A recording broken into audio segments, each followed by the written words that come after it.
The 1,100-foot dive tested gas-breathing mixtures, decompression schedules, and the Navy's latest diving equipment. Reporter Hank Willard was on the scene when the divers emerged.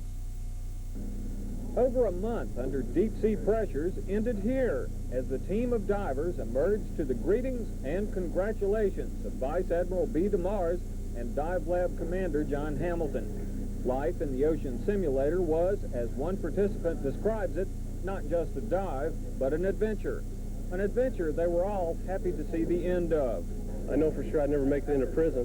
What did you do to pass the time? Well, in our spare time, we read a lot of books, and we saw a lot of movies. It's been a long time since I've read any books. It's been years, but I did read a few books in here. The experimental dive unit is the one and only complete test facility for Navy underwater research. The men and the equipment are stressed to their maximum limits. During this dive, we did have incidents of decompression sickness, and in those incidents, we see that the procedures we were using for decompression were not conservative enough. So we fall back to our previous tables. But we're constantly fine-tuning our tables and constantly developing new equipment. The studies help to make Navy underwater operations safer and more effective. The knowledge and technology eventually gets passed on for the benefit of commercial and sport divers. Hank Willard, News Center 13. Well, the on-again, off-again... Designed to allow the divers to test some new equipment is being developed at the Naval Coastal Systems Center. TV7's David Reinhardt reports.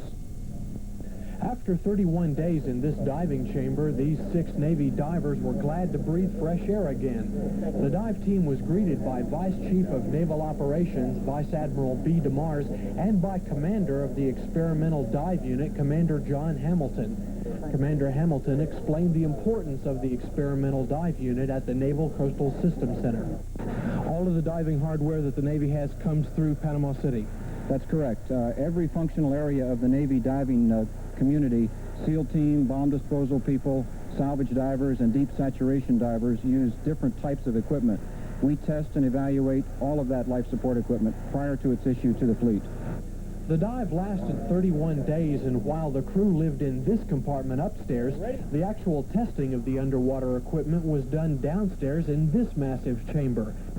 The chamber can be flooded with water and is designed to simulate the pressures that divers would actually experience underwater. This experiment took the divers to 1,100 feet to test for the divers' ability to do the physical labor that would be required of them on an actual dive.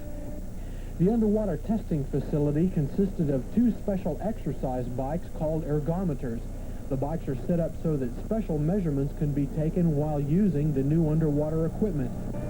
According to Commander Hamilton, advances in Navy equipment are not the only benefits derived from the long-term saturation diving.